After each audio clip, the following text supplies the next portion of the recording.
Hello and welcome to the Apple Insider Podcast. Our sponsor this week is ExpressVPN, and I am your host, Wesley Hilliard. I'm joined by William Gallagher once again, still without his Apple Vision Pro, but maybe an iPad on the way. Today's Apple Insider Plus segment will be about iPads, but this time it's about our first iPad and how we use them today. So, William, how you doing?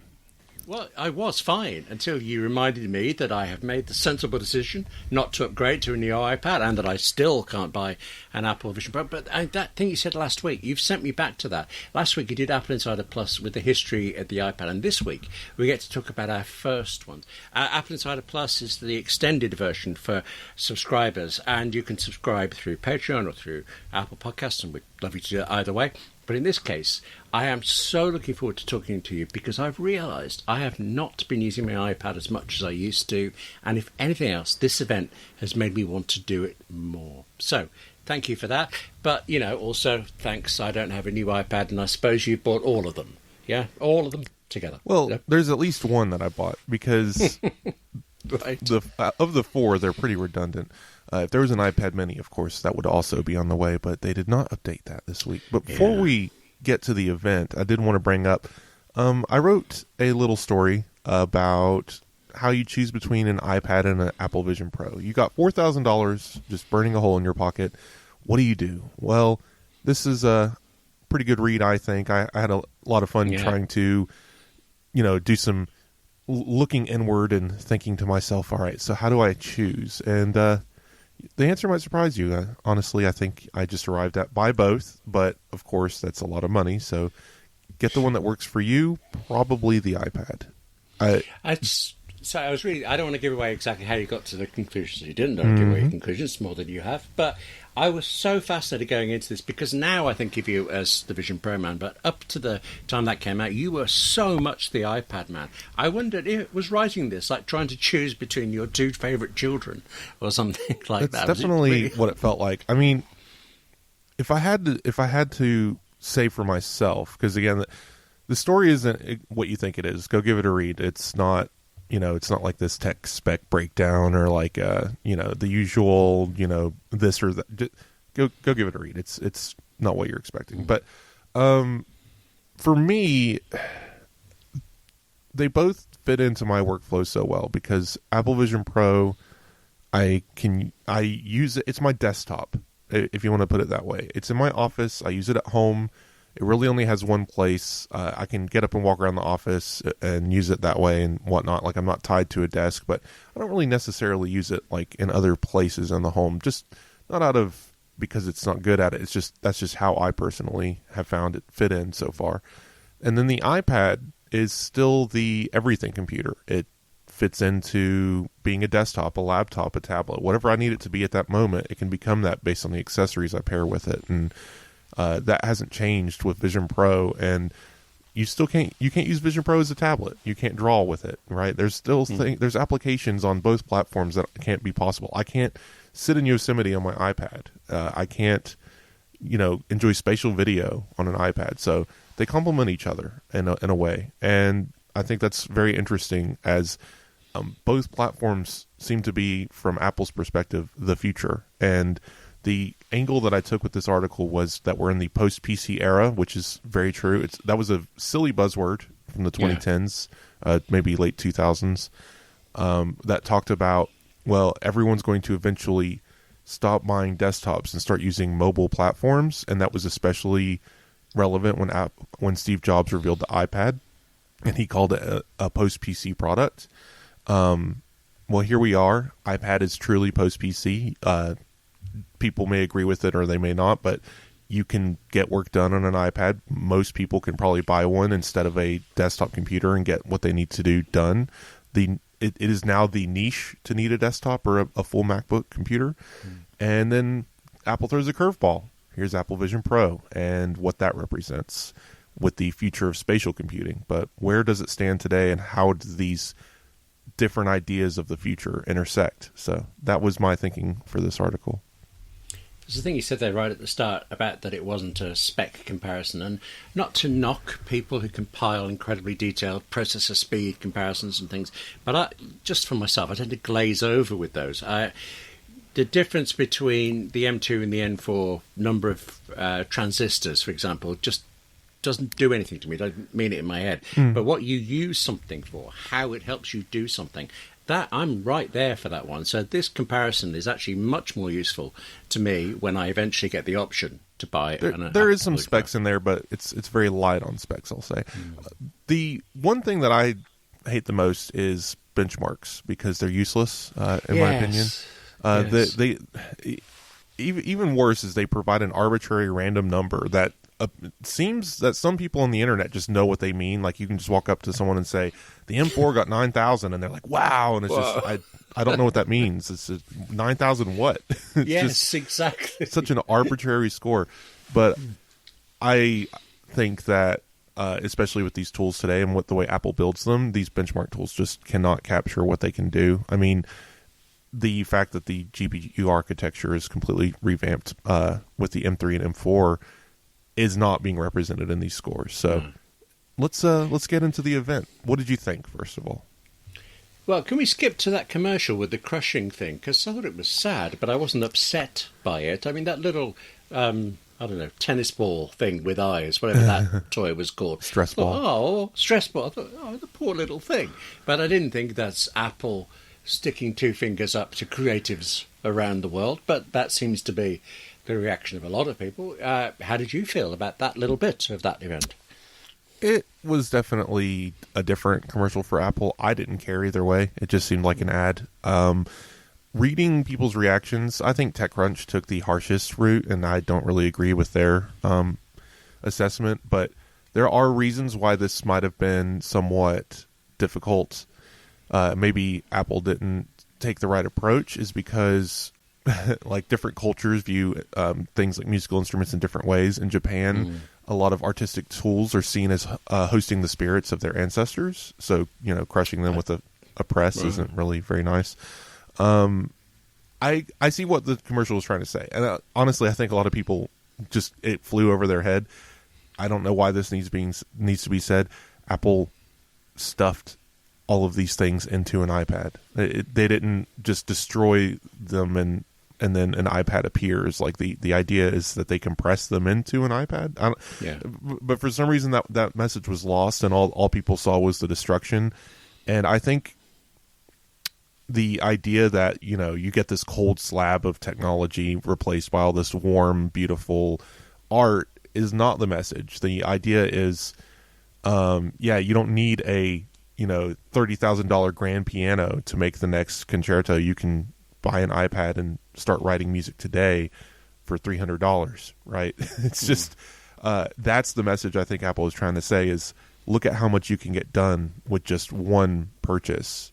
It goes back to, and this is so funny to me, go back to the iPhone and the iPod. The iPod took over calculators, tape players, CD players, what have you, fidget toys of all kinds, just all these things that go back to the 90s, and you needed cargo pants, like as ugly as they are, because of all the things you just had to lug around with you that got shoved into an iPod or iPhone. And we weren't complaining then because those things were ugly and terrible, but now people are upset because it was a trumpet. The thing is, you intellectually, the iPhone's replaced 1,000 things, but the one that got me, the one that actually made me stop, was something I never even used. When I learned that teenage women no longer carry mirrors around with them for makeup, they just use their selfie cameras. And why wouldn't you? It's even replaced mirrors in some places. Like, that's it. It's taken over everything there. But maybe I'm just not fussed about that particular part of the event because I didn't notice any typewriters being destroyed. I think it was. I think it was fun. It was a fun ad. People, it's such a difficult conversation to have on the internet, because I won't say the phrase that, like, because it's too harsh of a phrase. I can't think of good words, but I won't say people are too sensitive, but I will say that they're too reactionary. They're too quick to criticize because they don't want to see the whole picture. They want to take a piece of it and say what's wrong with that. And it's like, it's an ad, but it's also a piece of art. Someone went through the trouble of building this. But I will also mention Apple didn't literally crush all of those things. No. the from what I've read online, the press itself was completely fake. Like and most of the things in there were probably fake and probably not actually broken. So the whole thing is fun. I just thought it was a very slow, very long ad, very different from Johnny Ive days anyway. I think they did miss a trick, though, that the press should have had Acme and 10 tons written on it. If they had any soul at all. But I'm sorry, I asked you about that because it was on my mind. I didn't know the cultural aspects of it, and that really interests me because I'm obsessed with the tools I use, so I get that. I kind of respond to that one. I understand why it might have upset you, but like that, I'm not saying don't be upset. I'm just saying like the internet, I feel like, as they usually do, blows things out of proportions. Yeah. It's one thing to have an opinion. It's another to become a zeitgeist, and there's no reason why an ad should become a zeitgeist, I think. You were asking about the actual event, not the ad in the middle. Well, while we're on ads, I guess I want to, since we're here, that was a topic I wanted to bring up. We'll just continue to tease everyone with the fact there was an event and just dance around it. Wait, what? There was an event? Okay, sorry. That was too high-pitched there. Yes, okay. Of course, this throws back to what I think is one of Apple's more controversial ads, What's a Computer? As we get into talking about iPads, I still find it very funny that people... I think it's honestly the same thing. What is it with iPad ads, actually, with Apple creating controversy? But this girl saying, What's a Computer at the end of the ad, and people being like, what? This, child, whatever generation, Gen Z thing doesn't know what a computer is? How silly. And it's just like, that's not... that's not the point of the commercial, but people latch on to such funny things, I think. But an even better commercial, William, did you see the May the 4th commercial featuring Star Wars characters? Yes. Wait, the Mandalorian Star Wars one. That was a treat. I really liked that. Yes, I saw we covered it, and I immediately went to Mike and said, no, the title needs to be something related to the way, right? Because yes. If it's going to be I'm surprised Apple didn't try to pull that out. But yes, Find My helps Mandalorians find the way, which of course I love it. It's a big line from it. I've actually kind of fallen off The Mandalorian. I was hooked for the first couple of seasons, but kind of wandered away a little bit. But I remember as we tiptoe into the event, I was looking back at some articles, and it's always fun trying to dig into event stuff, and we had Apple logos, and then people trying to decide what things mean. Of course, one of them had an Apple Pencil in it, so we were like, okay, there's an Apple Pencil. But at one moment, you could erase the logos on the website with your mouse cursor, and nothing came of that, right? I don't think so. I'm trying to work out, because that's one thing I was deeply impressed with, and I don't know why. The new Apple Pencil Pro and that squeeze motion, a couple of times they showed it being used to bring up controls over it, and it's like there's a little arc of controls that appeared, and I don't know whether there's an eraser in there or something, but it just looks so cool. I fancied an Apple Pencil for the first time in ages, and now you're just looking at me. Yeah. I just find it funny that the whatever it was, the artwork for this had some sort of erasing component, and then it had nothing to do with the event. Like I know that you're not supposed to, there's literally no correlation between the invites and the event. Most of it's just coincidence, but that one I thought was very odd to include and not even mention. But getting into the event, we got a few new products. There's 2 new iPad Air models. There's 2 iPad Pro models.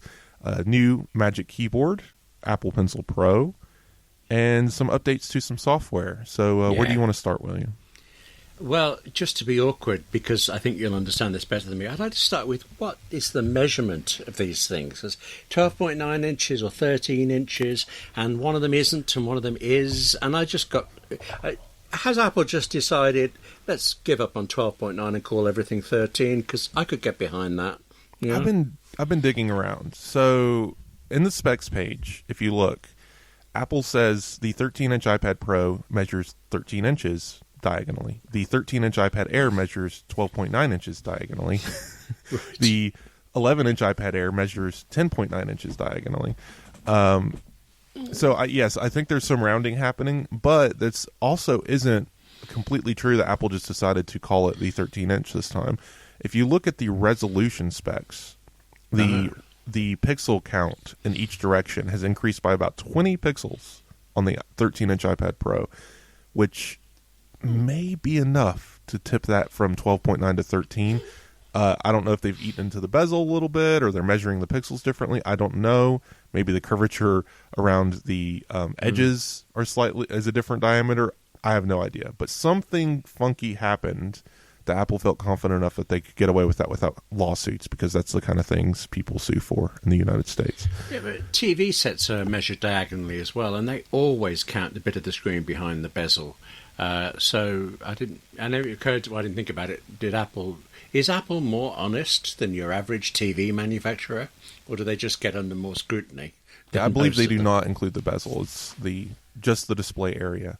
But yeah, so all this time spent on a name, it doesn't matter what they call it. It's the bigger iPad Pro. Yeah. It has a very large screen.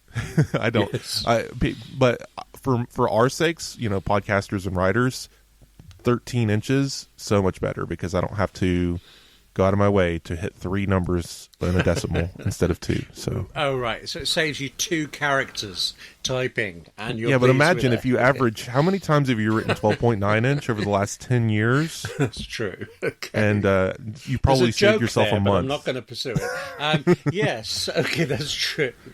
Now that just remind me, TextExpander keeps saying, we've saved you 17 days work this year typing.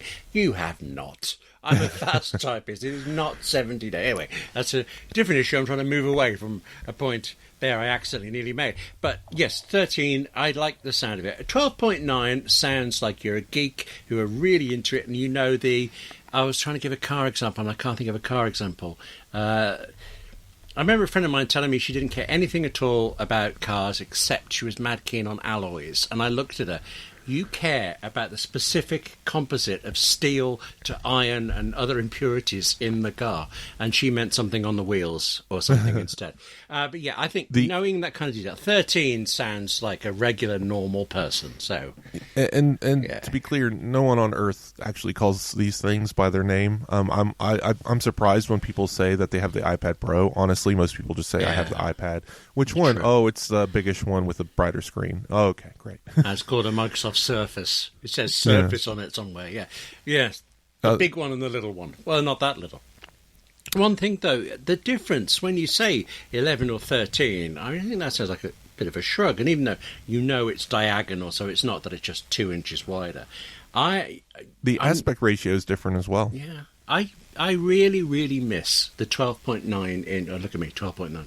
The big iPad Pro I had in 2015, the original iPad Pro. Because it felt like 2 iPads side by side, and your hands were it also weighed as much as a 17-inch MacBook Pro. You could probably cook breakfast on it. Yeah, it's just it was huge, comically huge, because of those bezels. But I miss it. It's at my mum's now, being used as a gigantic clock, which seems like a bit of a waste, but the screen was going wrong. Anyway, so I miss that size, and that 2 inches makes a big difference to me. But, it does. I mean, it really is the difference between, do you want something almost pocketable or do you want a little laptop? And I think that's kind of the thinking here. But so just to get out of the way, iPad Air, they exist. They have 2 muted colors that are kind of blue and kind of purple. There's a 13-inch model now. That's really just it. They moved up from M1 to M2. Nothing else really changed. They still have USB 3.0 ports. The selfie camera moved to the landscape orientation. It only supports the new Apple Pencil Pro because of the magnetic alignment of the chargers. They had to rearrange the chargers.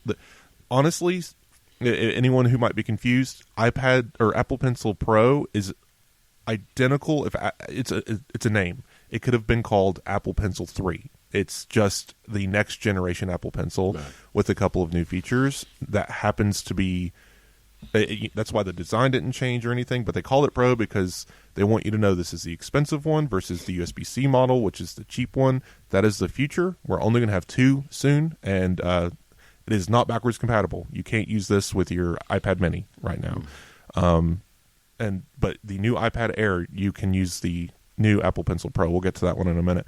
But so It also supports the previous generation Magic Keyboard, which is aptly named Magic Keyboard for iPad, not to be confused with Magic Keyboard for iPad Pro, of course. These names. This is the thing I was going to worry. I'm interested in the keyboards because I'm a nut for keyboards, but to me, it feels essential for an iPad to have the Magic Keyboard. I think it's that good. It's so but nice. Of course, adds up so much cost. And I wasn't clear from the event whether the new Magic Keyboard works with both the iPad Air and the iPad Pro. It does but it not. sounds like it's only the Pro. Okay. That 1 Right. millimeter, that is a lot of space, computational. Like just these things are precision built anyway. And I remember they kind of nudged the Magic Keyboard to be slightly different. So there actually has been 2 Magic Keyboards so far. I think people have forgotten. Yes, I have. I'd forgotten. Yeah, you're right. Because the iPad slightly thinned. I mean, we're talking half a millimeter thinner. Yes. And they came out with a new Magic Keyboard, and everyone was upset. I have to buy a new Magic Keyboard. Does it not fit? The answer was yes and no. It was probably better to buy the new one because, in any case, it all worked out in the end. But this time, it really that 5.1 millimeters thickness is very different. But that's still we're on the Pro. So the iPad Air is definitely the consumer option. It's less expensive than the Pro. It's it's above the base model iPad, which is now the only base model iPad at $329, the 10th generation that Apple introduced a couple of years ago now. But the iPad Air is basically $600 and $800. Not exactly cheap, but more affordable than an iPad Pro. And I think Apple does this on purpose because they love that price ladder. People buying the base iPad Air will look at that 11-inch iPad Pro and think, all I need is $200 more and I'll be a pro, right? That's just how Apple does things. I think these deserve to exist. A lot of people question their need. More is better than less. And it's always so funny to me that Apple fans get angry at consumer choice, whereas like Android's like, here's 500 different smartphones to choose from, and they're content with it.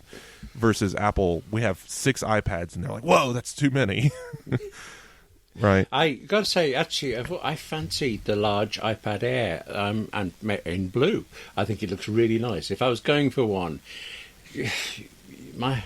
a bit of me wants the full. I want the full whack iPad Pro, 1 terabyte drive. Give me it all.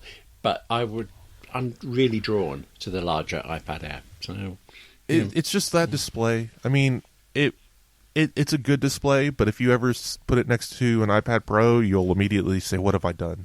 Because let's not do that then. The iPad Pro display is it's astronomically better. And so let's dive in because yes, the iPad Air, it exists. It has a new 13-inch size that there's not much else to say. It kind of took over the old iPad Pro models, got some new updates based on the old iPad Pro technology, and here we are. Actually, sorry, can I take a shot in the dark here and say that since you've said you bought one, it might be the iPad Pro you bought? Am I guessing right? Okay. It's definitely the shiniest. This week's episode is brought to you by ExpressVPN. And actually, so is all of my browsing for about the last week, I think. It's maybe a little longer.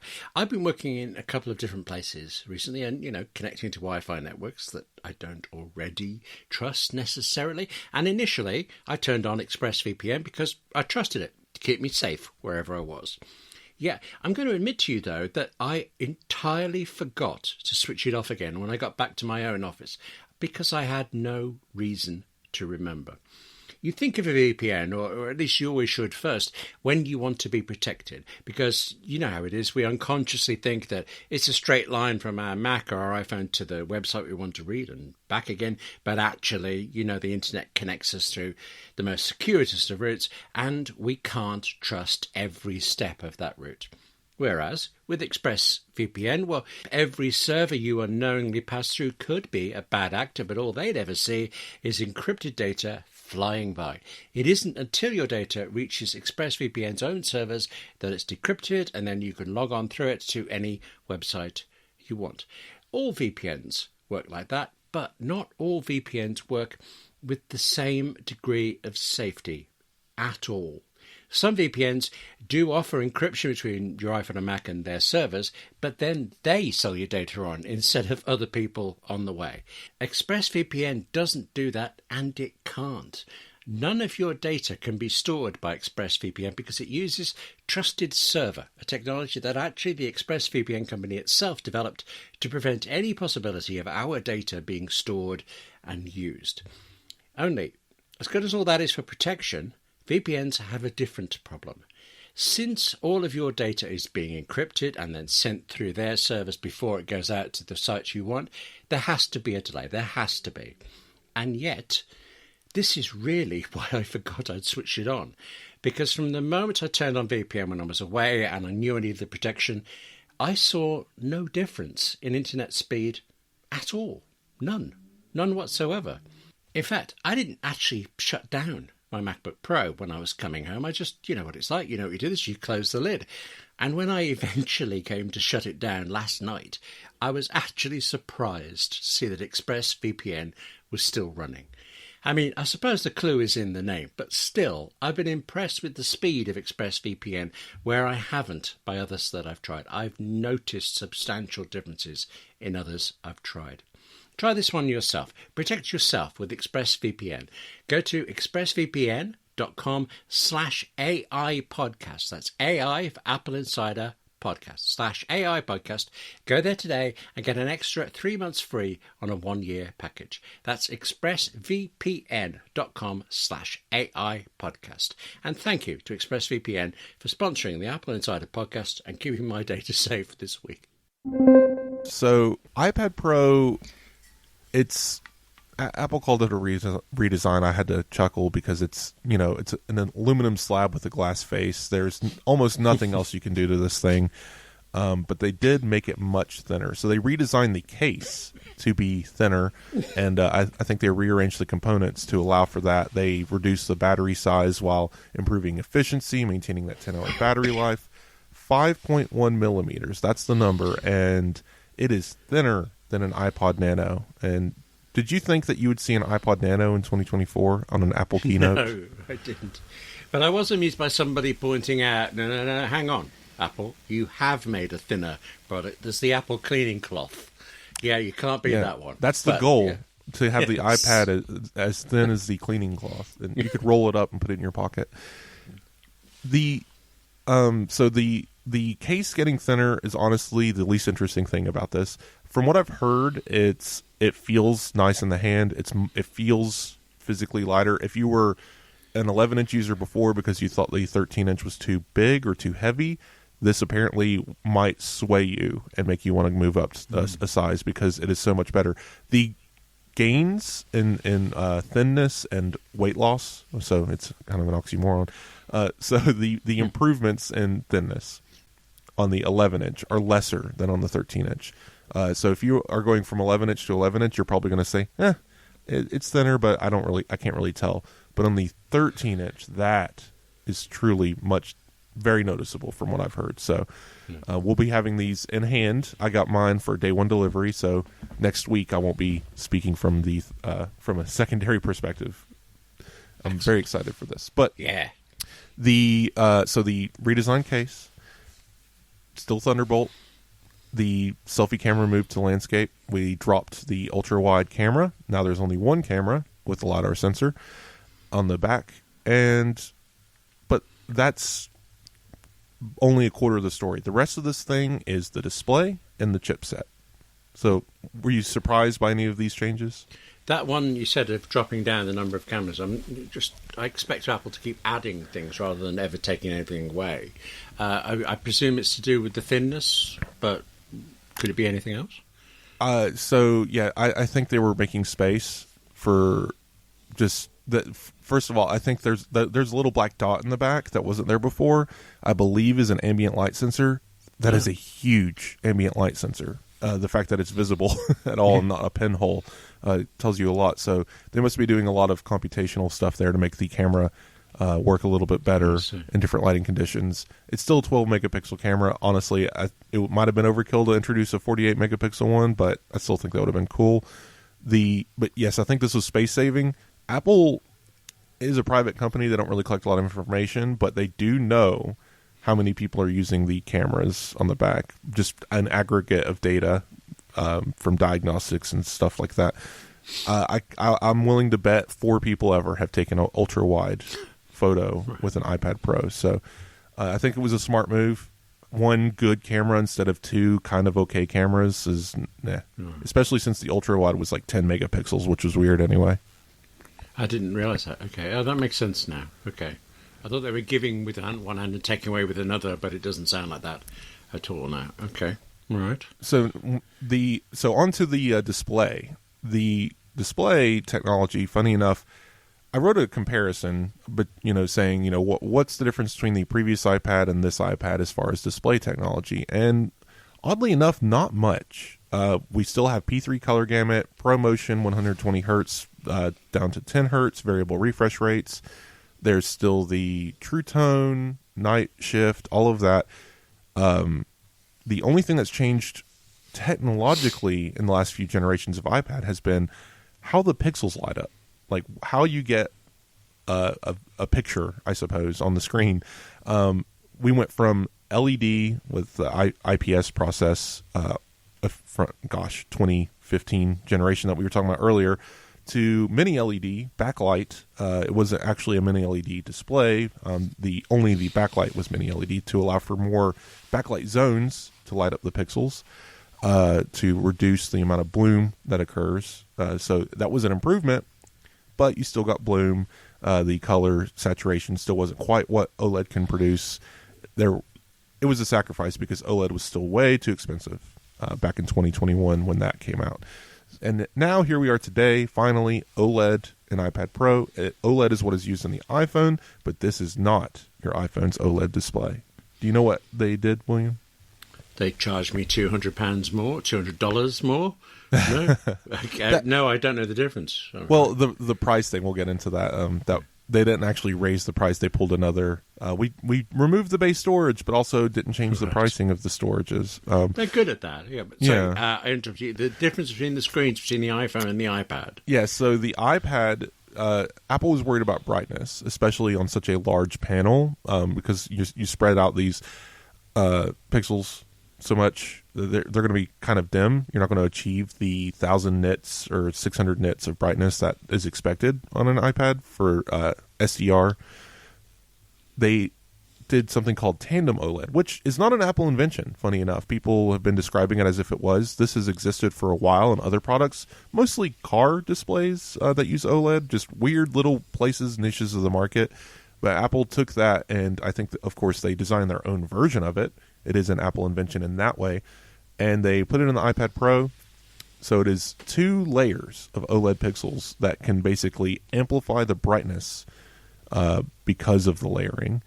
Now we have a 1,000 nit sustained SDR HDR display, 1,600 nit sustained HDR peak brightness. So that is really interesting. It is probably the best OLED display you'll have in your house. I don't care what you spend on your television, this is going to do better than that. As far as color reproduction, brightness, black levels, amazing display technology we've got going on here.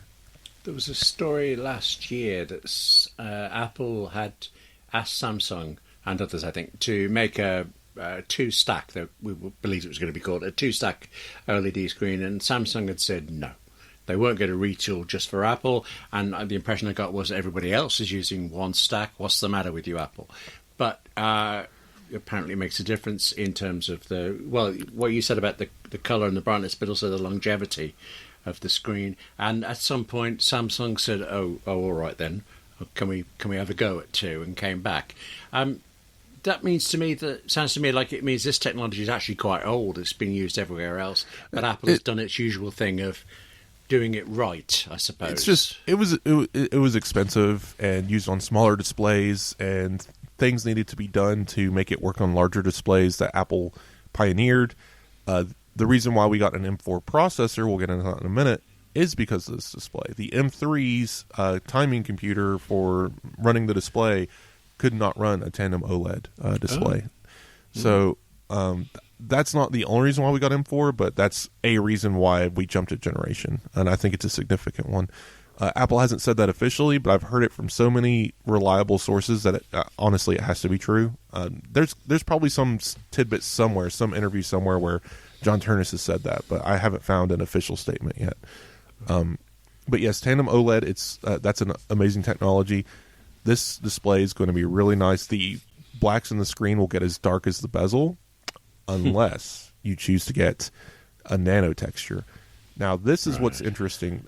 So on the 1 terabyte and 2 terabyte options, you can get a nano texture display, which reduces glare.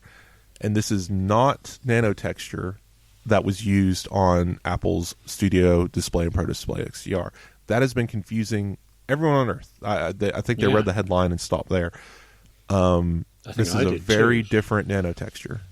So it's not etched into the glass like it is, or right. So basically, those other machines with nano texture have what you'd almost a layer of etched glass, like they carved out pieces of the glass to cause refractions to occur differently, so the light would not appear on the display.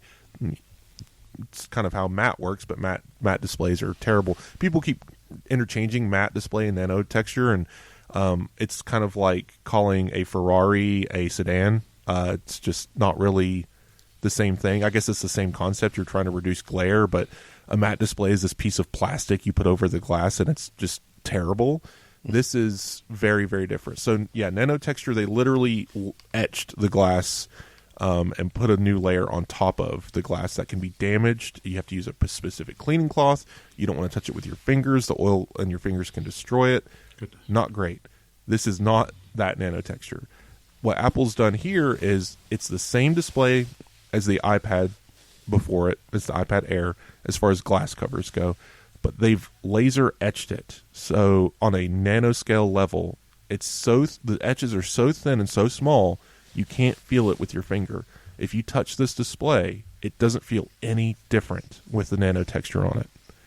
But it's still etching. But it's still etched, and your Apple Pencil isn't going to feel like you're running it over a gravel road. Mm-hmm. It's going to feel like a piece of glass. I don't think there's going to even be any texture whatsoever. I haven't touched it myself. I'm just going off of what other people have said from who has actually used these things. People like John Gruber, Federico Viticci, the usual pundits who get invited to these things while I get to watch them from home. But what about this business of you could damage the old screen if you use the wrong cleaning cloth? So this sounds like that's not the case now. That is not the case here. This Excellent. From my understanding, is you can treat it as an iPad display. Of course, you're still not going to clean it with bleach or anything. Don't be silly. Right. But your standard cleaning cloth, fine. Apple does include a special cleaning cloth with the nano texture displays, so that's cool. So I'll have 3 polishing cloths in my house. But the display is different, and there's been so much discourse around this. I'm so confused because none of these people have seen it, but everyone's already said, don't get it. It's a scam, $100 to make your display worse. It's going to look worse. Your blacks are going to be gray. The color is going to be less saturated. It's not going to be as sharp. You're going to be looking at it through this textured matte display, and it's just like, that is not what Apple did here. This is not what you expect from it. And if you've seen nano texture on an Apple display before, this is even more improved than that, because you literally can't tell the difference from what I've heard. One account said that they sat 2 iPads side by side, and the picture was identical on both until they picked them up and moved them, and the light shining on the surface is what told them which one had nano texture and which one did not. And that is the story I'm going with until I see it in person, because all of these offhand accounts of no, don't do it, just sound silly to me. You'll regret it, whatnot. There's always people saying that on the internet. Just ignore them. Pay attention to the people who have actually touched and felt these things. MKBHD is the one exception. I do believe that, he's accurate in his statements, that you can tell. Now, if you are a reviewer who stare at these things all day, if you have 2 of them side by side and you have a bright red picture with a solid black background side by side, I'm willing to say yes, you can probably discern some difference of some kind, maybe a micron brighter black than 0000 hash, right? But what the question is it discernible when you're using it by itself? Can you tell that there's a nano texture over it? Now, I'm interested in seeing that. I gotta say, I'm never going to be a person to ask about this because I can't tell the difference between ProMotion and not ProMotion. I mean, I think the screen looks very nice, but you know, That one's a when little you bit put more them side by finicky. side. Well, everybody OLED else, versus LED, it's very notable, especially if you have a light source against a black background. Well, then the obvious question, I don't know why this suddenly seems personal. Have you bought the nanotexture version? Yes. Oh, right. I think it's really important that I get all the bells and whistles because I need to be able to do a full comparison. I don't want to come on next week's show and still be relying on other people's opinions to discuss how this product works.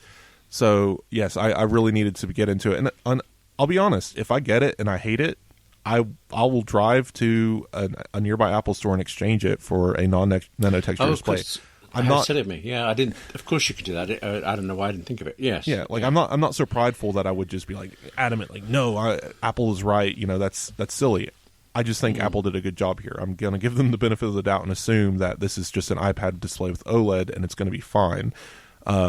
It's good for me because I do often find myself outside and out and about with an iPad, and being able to be in the sun and not have it just be a bright glare with a reflection of my face in it is going to be very nice.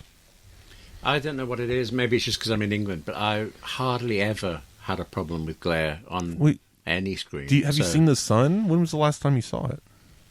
I read about the sun. Oh. Yeah. Actually, as I talk to you now, I can look out and I can see 7 gardens, and there are children playing in one. Next to me, there's a whole family preparing a barbecue. How many ways can you say it's raining in your language? It's like 107. Yes, I have no way of countering that. We keep all the rain so you don't have to have it. That's what we do. You know, it's very good of us. I think it's what makes Britain special, really, when you come down to it. But as one sort, sorry, my mind all over the place here. You're getting it, and that's brilliant. But so actually, the OLED display. Yeah. Next week. Yeah. Sorry, when the podcast goes out on Friday, your iPad arrives on Friday. We could hear you live unwrapping it. This is the weird part, William. It arrives on Wednesday. All right, how did you do that? How? No, that's how Apple did it. They released the iPads on a Wednesday. Really? So you're not special. That's just the way they did. Oh, right. They did it for us, William, because they knew we release on Friday, so they wanted to make sure I had 2 days with it before. They did it for you. That's what they did it for. Oh, right. Okay. Oh, right. Then. So I will have one in hand, and we'll have been using it for a couple of days on the next show. You will really genuinely know. But before we talk too much about what's on the next show, we have a show going on right now. That's a good point. Yes. So the OLED display, I can talk about this thing all day. It's a fascinating piece of technology. I'm very excited to see it with my own eyes. The nanotexture actually only covers the viewable display. Funny enough, the black bezels do not have nanotexture on them. So you'll see a spotlight on the black bezel, and then it'll just disappear into the display, which I find interesting. I think that's because you'll be you have Face ID and the camera on the bezel, and they just decided, don't put it on the whole thing, instead of creating some kind of nanotexture notch. But finally, the almost most interesting part of this whole reveal was the processor in use, the M4. Yes. It was rumoured before, but I didn't believe it because it felt like the M4 always comes out in the Mac Mini, or the M's do, and we weren't going to get any of those for ages. Yeah, but you're saying it was essential for the iPad Pro screen. People are. I keep hearing the refrain over and over again. I can't believe Apple released a new chipset, in the iPad first instead of a Mac. Well, there is a precedence, William. Do you know of Apple doing this before? No, I can't think of one. Did the M2 appear in sometime first? No, the A12X.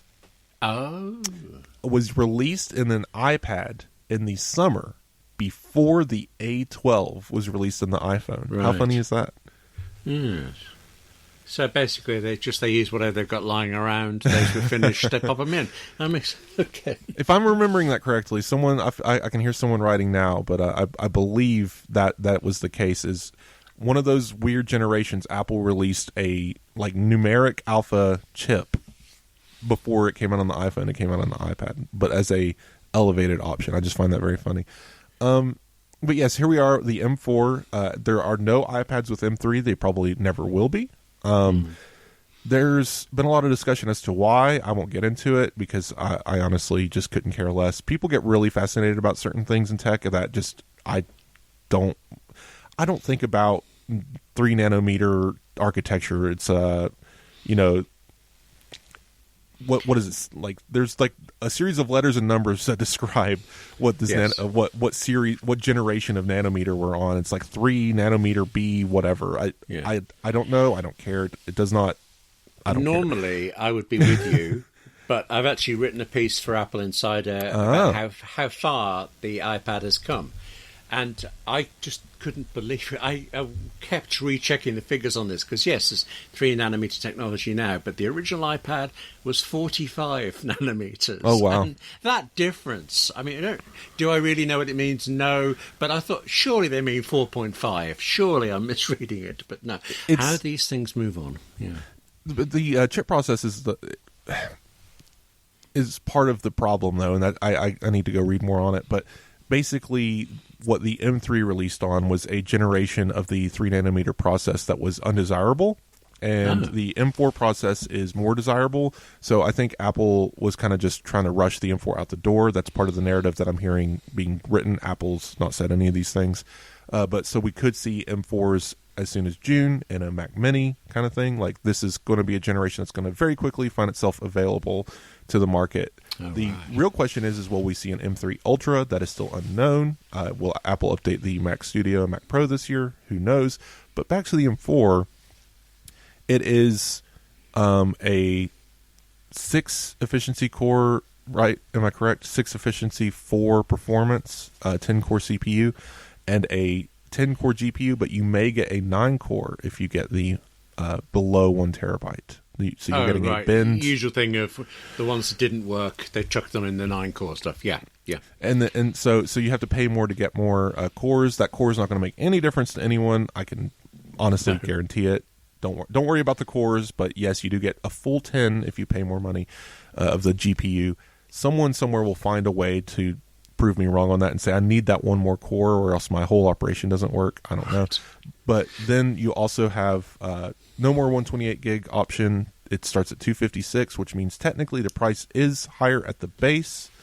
You can get up to 2 terabytes, and of course once you get to those higher options you get the 10 core and the nano texture and 16 gigs of RAM as usual. The base models still have 8 gigs of RAM. The M4 itself is it has the dynamic caching, the what is it? the word escaped me. The hardware accelerated ray tracing and mesh shading. All of that is there in the GPU with the new GPU architecture. So we get all the benefits of the M3 in the M4, but it is also more powerful. And we have supposed benchmarks. We haven't officially confirmed these are it, saying that this is the fastest consumer processor by the single core on the market, according to Geekbench. Goodness. In an iPad. In an iPad, yeah. But, sorry, my mind's going 2 directions again. There is a light rumour, shall we say, that the M4 is needed because actually iPadOS 18 revealed at WWDC is going to need it because, I don't know what, of something, I don't know, is it going to run Mac OS or something?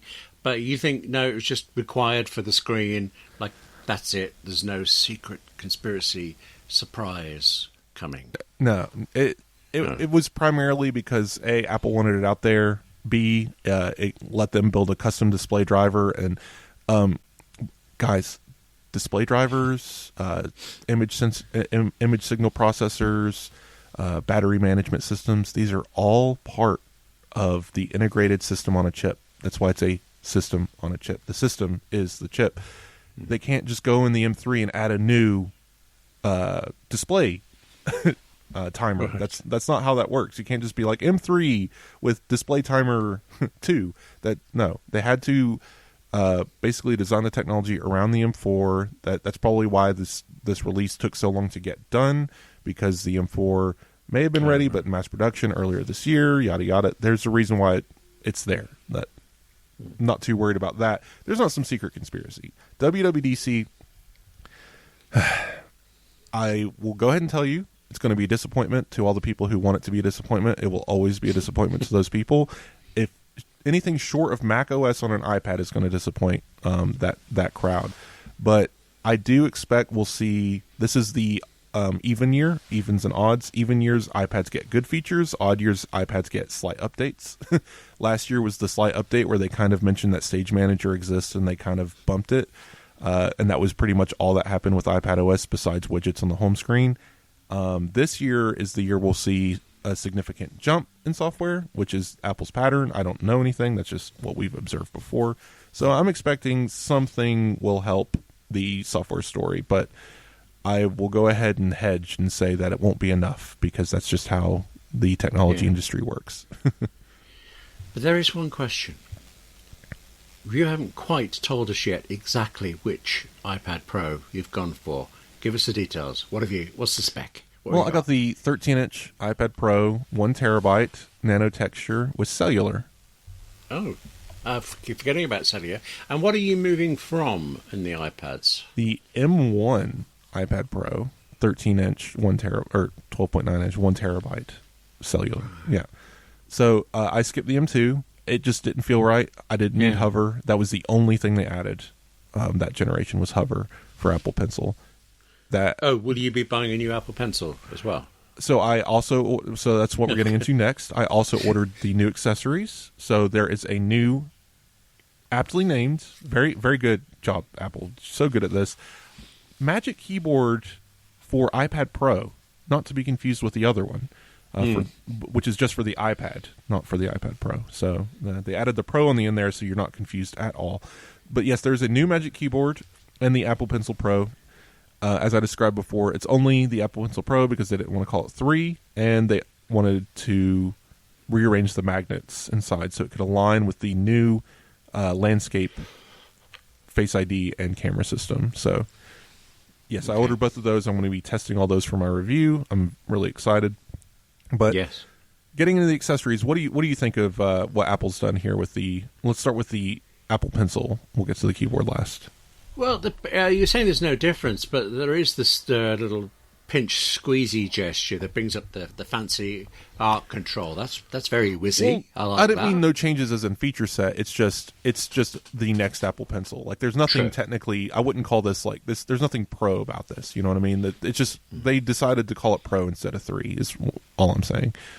To differentiate the generations more, because we have Apple Pencil with USB-C is the full name. Yes. And Apple Pencil Pro instead of Apple Pencil and Apple Pencil 2. I think it's more distinct. It explains what it is without having to go into details.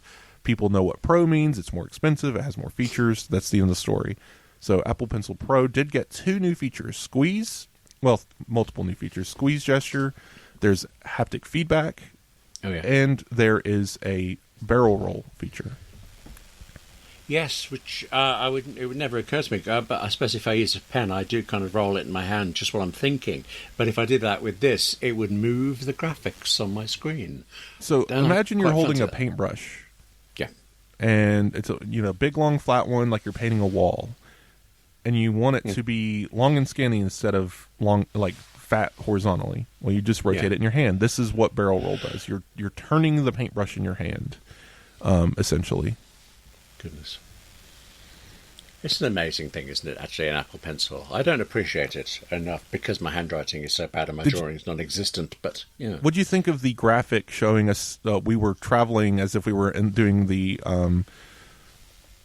Death Star, what is it called? I'm going to say the wrong word. Run? I'm going to get the trench run. The trench, that's the word I was looking for, the trench run on the Death Star. So we kind of got footage of that going through the Apple Pencil, just seeing all of this technology packed into this little guy. It's really cool. Yeah, amazing. I think Apple produces these videos incredibly well. I have seen the inside of an Apple Pencil before. A dog chewed through one, and found it pretty interesting to see all the innards outwards. Yeah, that would be my first thought. How interesting. But okay. No, but yes, the Apple Pencil Pro. I'm not an artist, but I did order one. It is annoying briefly that I do not have the cross-device compatibility anymore. I cannot use it on my iPad Mini. So technically, if I want to use an Apple Pencil on both iPads that I own, I'll need 2 Apple Pencils. Yeah. But yes, I'm excited for what this means for the future iPads. We're going to ditch the other 2 old pencils, and that will have a simplified lineup. And all of the iPads then will have landscape cameras and this new charging mechanism, and it'll be nice. But anything else on Apple Pencil? Do you have one? Do you use it at all? Would you believe I found an Apple Pencil in a hotel in Tokyo? Right. I bought one of the original ones and I gave it to my wife when I changed iPads, and neither of us really used it very much. Since I got this one, I've tried using it more, and I like the feel of it, the second generation compared to the first. But again, handwriting's genuinely so poor, it's difficult for me to find a use case. Right. Whereas Apple might have made it so you won't find another Apple Pencil in a hotel because they included Find My functionality in this new Apple Pencil. Okay. So no more collecting Apple Pencils. But okay. It is the keyboard that I am. Yes. Keyboard is going to get me into an Apple store to try it.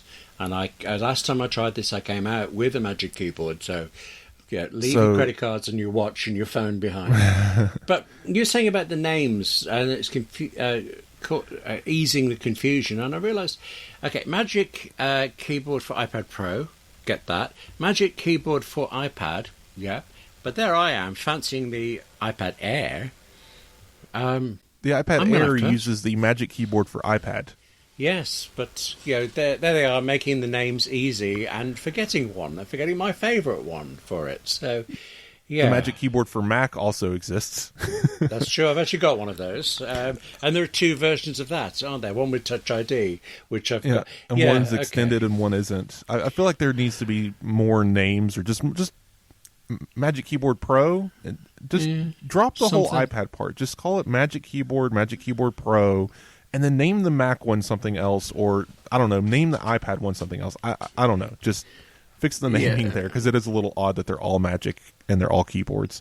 Honestly, it's the word magic that I would lose for anything else. Does that it feels a bit silly when you tell you, what keyboard have you got? I've got a Magic Keyboard. Yeah. All right, yeah. I press keys and letters appear on the display. It's magical. Mind you, when you say it like that, it is. But okay.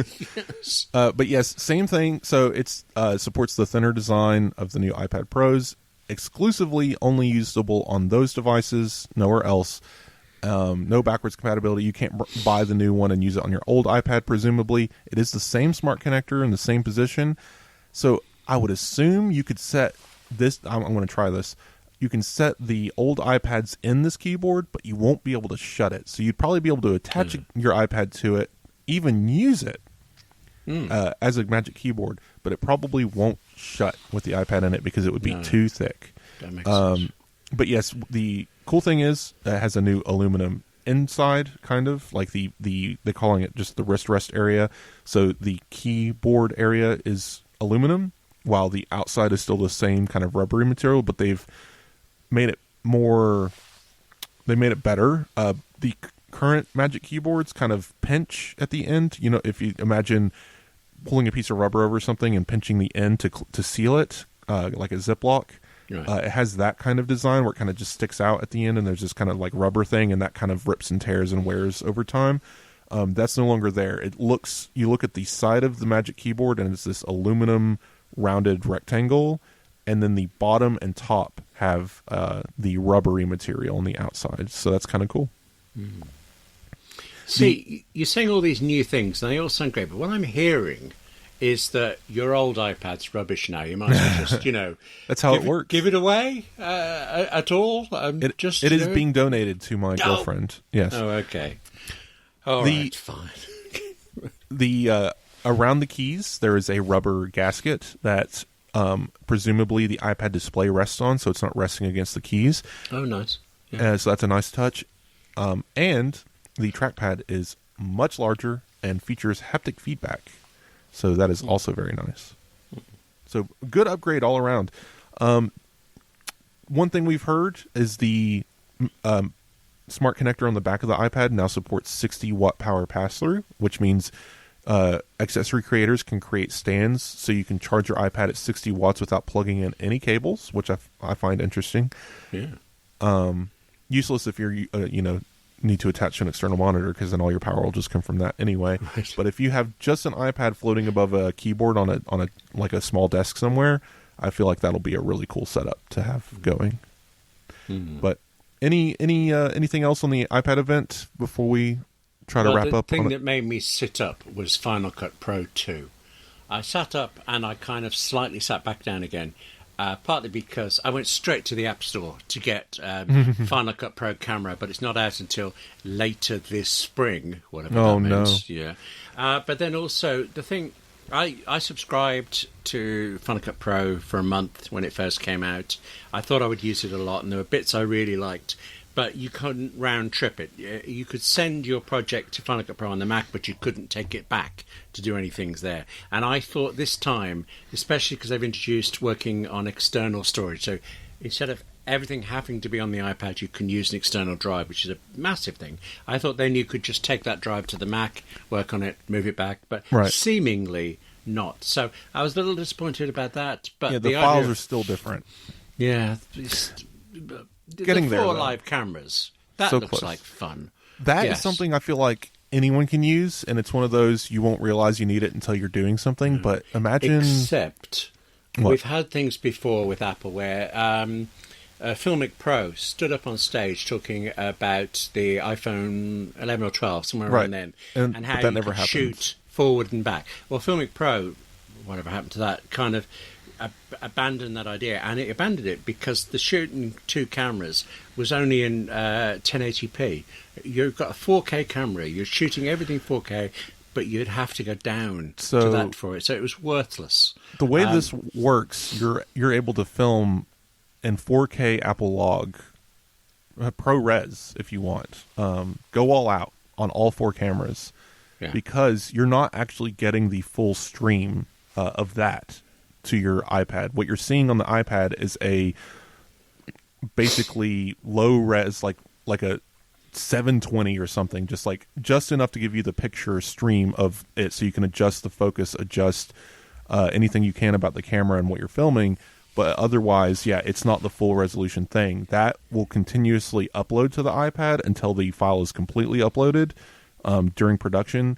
But what you're seeing on the iPad isn't the full resolution thing being filmed. So that solves that problem, thankfully.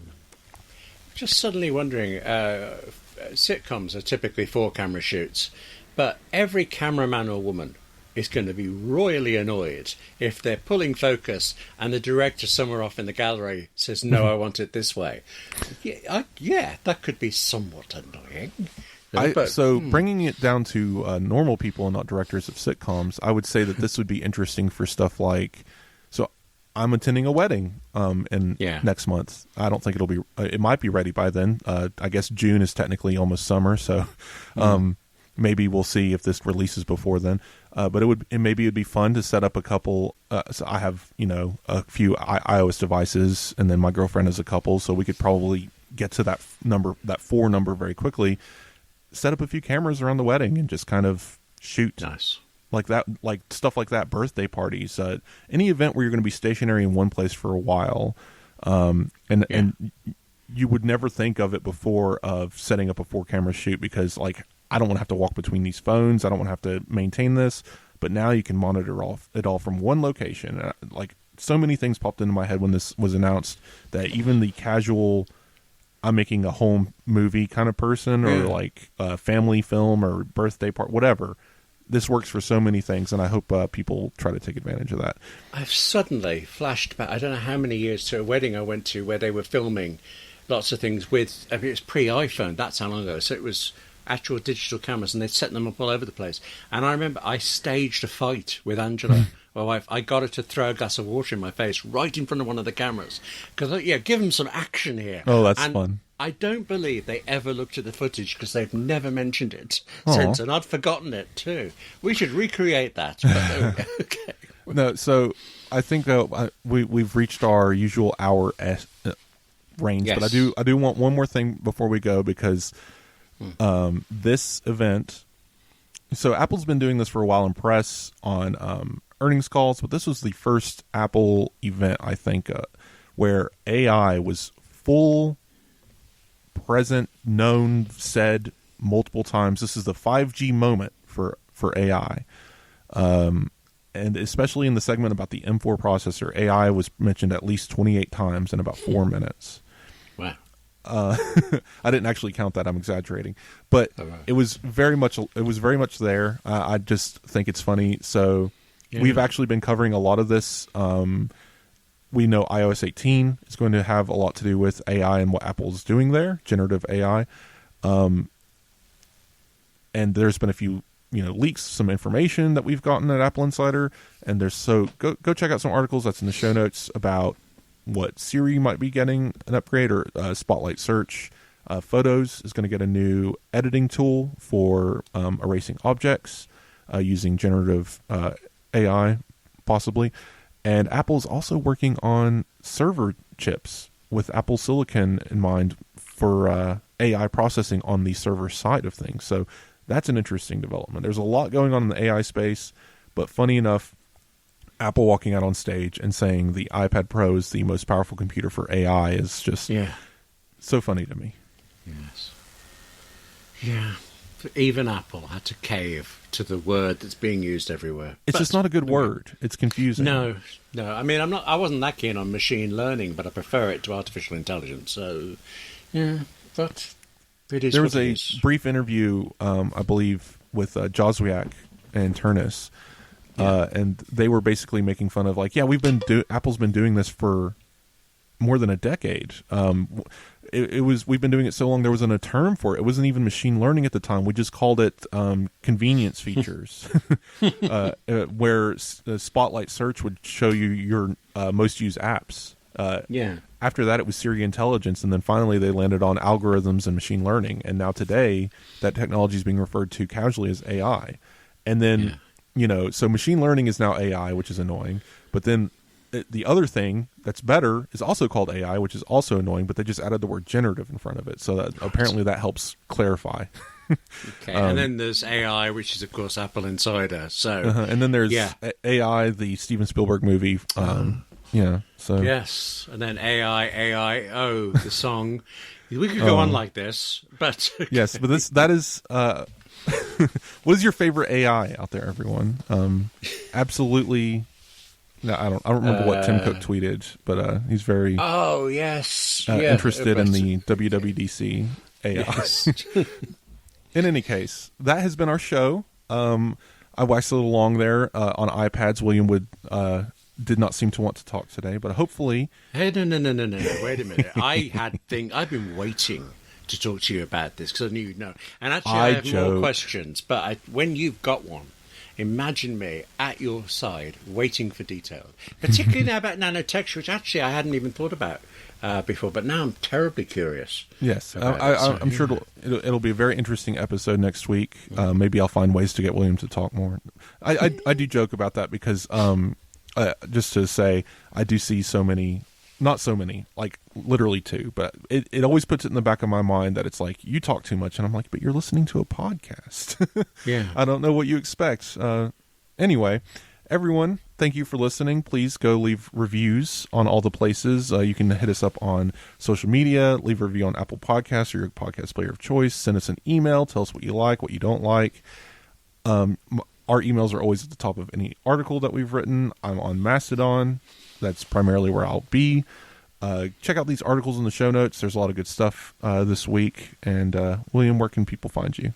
Well, I think actually at an Apple store, waiting for the iPads to arrive. But really, what you just said there, more and more it's becoming the thing for me. Email through William at appleinsider.com, like you say, at the top of every article. I always loved email, but I need to be more into it now. And now that Twitter is less than it was, email's the thing for me. Yeah. Yes. William is on Mastodon, but there's a very solid chance he will not respond to you there. Yes, because I'm rude and I forget that it exists. So Yes. I'm embarrassed about that. Open it I once a asked month. somebody a question on Mastodon the other day. That's progress for me, but I haven't looked to see whether they've answered it yet. So, inch by inch, I'll get there. Well, everyone, if you have the premium subscription for Apple Insider, you get Apple Insider Plus. That's up next. We're talking iPads and the first one we ever bought. So stay tuned for that. And for everyone else, we will see you next week with an iPad in hand. And we'll talk to you next week. And I would like to take one last moment to thank our sponsor this week, ExpressVPN. See you guys then.